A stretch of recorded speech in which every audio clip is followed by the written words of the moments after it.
शंकर आपके दरवाजे पर जरूर भेजता है। पहले नंबर पर मां आद्य शक्ति दुर्गा को आपकी पड़ोसन के रूप में, आपके रिश्तेदार के रूप में, आपके कुटुंबी के रूप में, आपके संबंधियों के रूप में, किसी ना किसी के रूप में आपके पास भेजकर बोलेंगे, क्यों घबराती हो, क्यों चिंता करती हो, क्यों टेंशन लेती हो।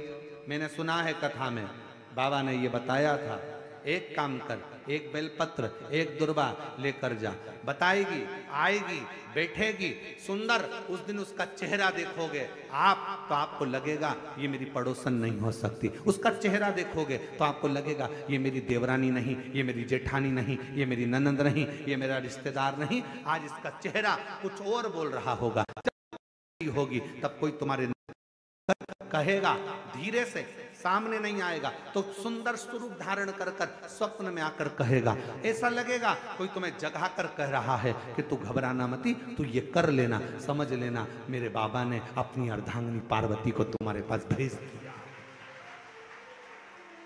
मेरे शिव ने अपनी पत्नी को तुम्हारे पास भेज दिया, अपनी अर्धांगिनी को भेज दिया।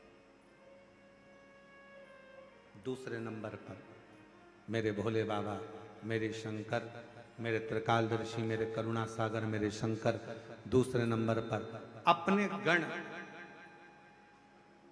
भृंगी को भेज देते।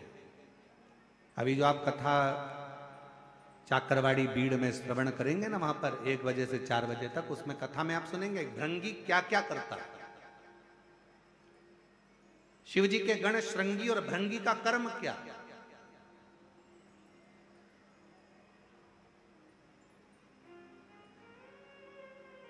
श्रृंगी शिव से दूर नहीं होता और भृंगी शिव जी की आज्ञा पाकर शंकर के भक्त के पास जाकर बैठता है। शिव जी अपने दूसरे पात्र को भेजते हैं भृंगी को। जब आप चाकरवाड़ी बीड़ में 8 तारीख से 14 जून तक, 8 जून से 14 जून तक कथा सुनेंगे 1 बजे से 4 बजे तक, तो उसमें भृंगी के चरित्र का स्मरण करेंगे। भृंगी दूसरे नंबर पर जाता है, उसका काम क्या है, भृंगी का कर्म क्या है। तो कहा भृंगी कभी भी सामने अपने प्रतिबिंब से नहीं आता, किसी का स्वरूप धर कर नहीं आता। भृंगी आपके हृदय में आकर भीतर से बोलने का प्रयास करता है। ये काम गलत हो रहा है, इसको रोक ले। तेरा मन से अंदर से बोलने का प्रयास करेगा, एक काम कर, तू वहां चले जाए, ऐसा हो सकता है, तू ऐसा कर ले, तू वैसा कर ले। वो बताने का प्रयास करेगा, वो आपको ले जाने का प्रयास करेगा, उस तक ले जाने का प्रयास करेगा कि ये कर्म कर, ये कर्म कर।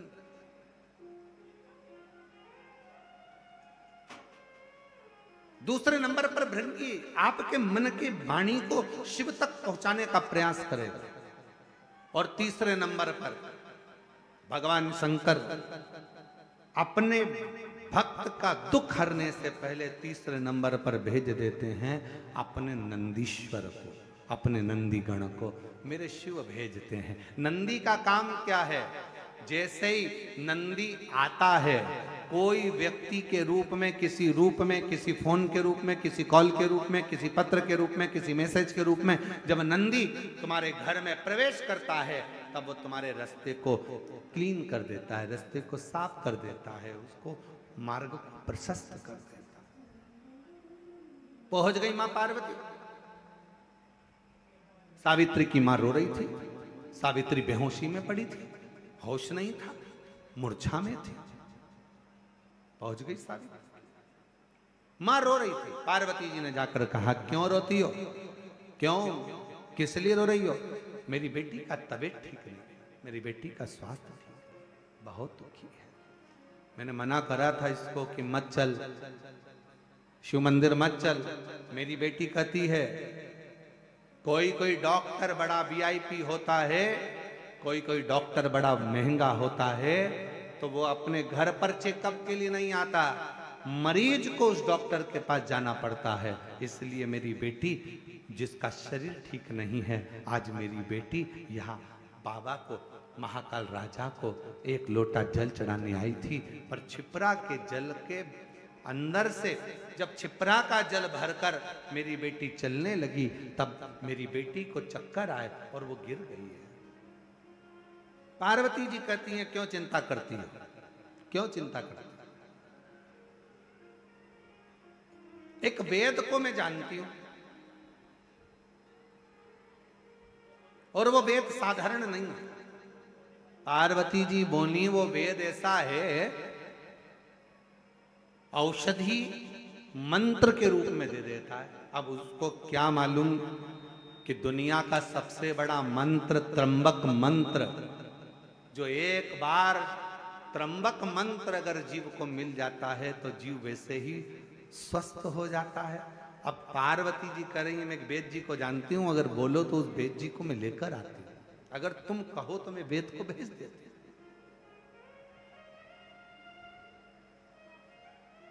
अगर तुम कहो तो मैं वेद को भेज दूं। ठीक है, मैं इंतजार करूं। और उस बाबा देवाधिदेव महादेव की करुणा का क्या गुणगान किया जाए महाराज, क्या।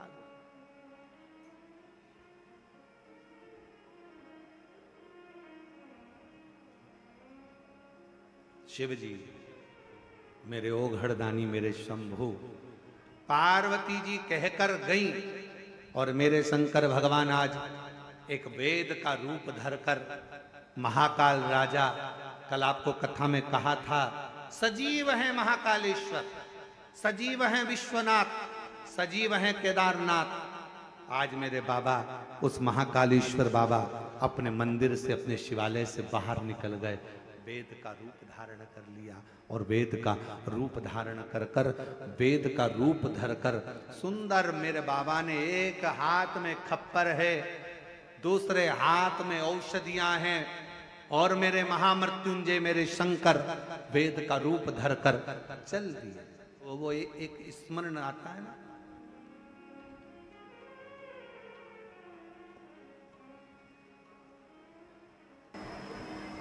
जीवन में एक बेटी का और पिता का कैसा संबंध होता है।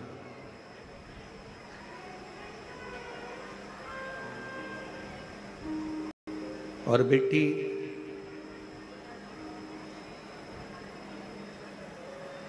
अपने जीवन को कैसे जीती है, पिता पर आश्रित होकर।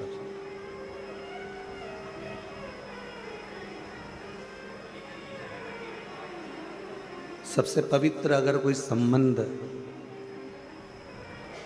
दुनिया में अगर है तो वो एक बाप और एक बेटी का संबंध है।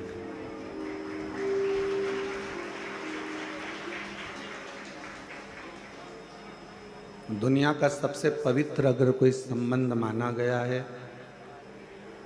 मिठास करो थोड़े से, दुनिया का सबसे पवित्र अगर कोई संबंध कहा गया है तो वो एक पिता और पुत्री का संबंध है। दुनिया के लोगों के एक बेटी होती है, दो बेटी होती है, तीन बेटी होती है, चार बेटी होती है, और उसको बड़ा मन में आता है कि घर में पुत्र का होना जरूरी है। उसके हृदय में ये बात आ जाती है।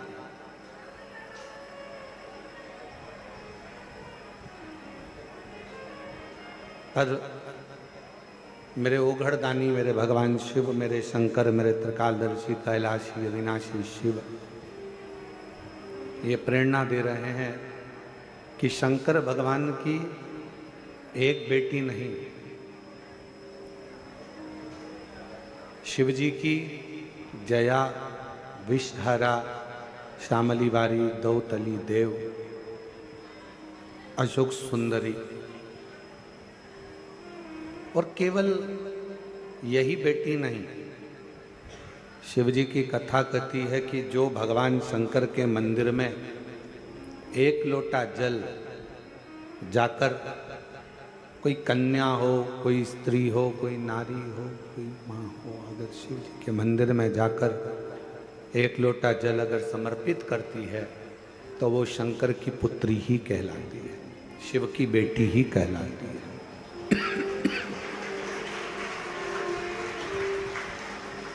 वो शिव जी की पुत्री है, शिव जी की बेटी है। आप किस रूप में, किस भाव से भगवान शंकर को रिझा रहे हैं? सबसे पहले तो शिव महापुराण का एक संवाद अपनी बुद्धि में बिठा लो। जितने आस्था चैनल पर सुन रहे हैं, जितने फेसबुक यूट्यूब पर श्रवण कर रहे हैं, गला पकड़ रहा है,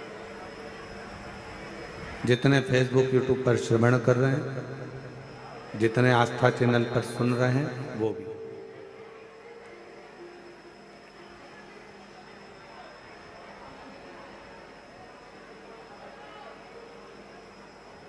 कि जो एक बार शिव से संबंध बना लेता, भगवान शंकर से एक रिश्ता, भगवान शंकर से एक संबंध, भगवान शंकर से एक नाता जोड़ लेता, जिसने संबंध जोड़ा वो भले बाद में भूल गया,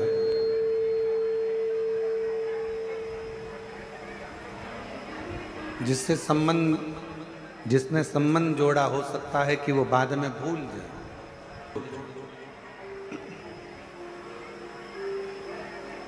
पर मेरा देव अधिदेव महादेव, मेरा शंकर, मेरा ओघड़दानी, मेरा त्रिकालदर्शी, कैलाशी, अविनाशी शिव उस संबंध को कभी नहीं भूलता।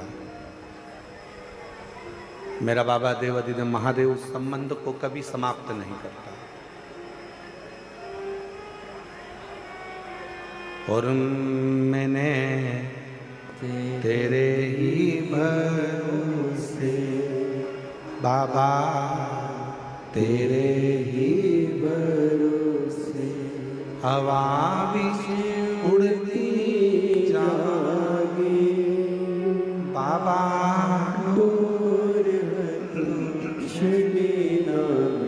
कटी जागी भोले मैं तेरी पतंग, शंभो मैं तेरी पतंग, हवा भी उड़ती जागी बाबा,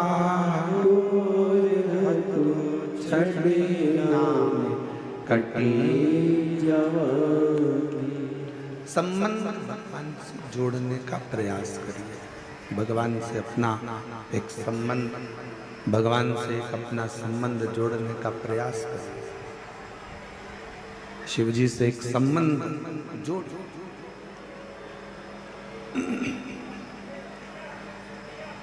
जितने पुत्र हैं, जितने बेटे, जितने भाई, जितने बंधु इस कथा को श्रवण कर रहे हैं, मेरे जीजाओं से, मेरे बेटाओं से, मेरे भाइयों से निवेदन है, आप शिव को अपना पिता मानकर उससे बाप और बेटे का संबंध जोड़ो। और जितनी जितनी मेरी बेटियां हैं, जितनी जितनी मेरी जीजियां हैं, जितनी मेरी माताएं हैं, जितनी मेरी बहनें हैं, जितनी भी मेरी माएँ विराजमान हैं, जितनी मेरी बेटियां विराजमान, जितनी मेरी माताएं बैठी हुई हैं, जीजियां बैठी हुई हैं, बेटियां बैठी हुई हैं, वो भी शिव जी से, शिव को अपना पिता मानकर एक पुत्री का जो संबंध होता है, बाप और बेटी का जो संबंध होता है, वो संबंध जोड़ो।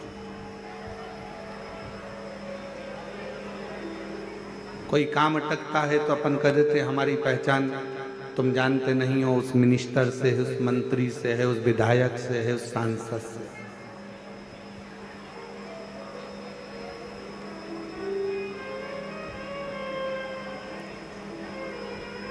और जब सबके हाथ जोड़ लिए जाएं, सबसे कह लिया जाए और कोई कुछ ना कर पाए, तब आखिरी में हाथ जोड़कर उस पिता से जो तुमने संबंध जोड़ा है, बाप और बेटे का, बाप और बेटी का, एक लोटा जल लेकर अपने इष्ट से, अपने परमात्मा से अपने दिल की बात कहना।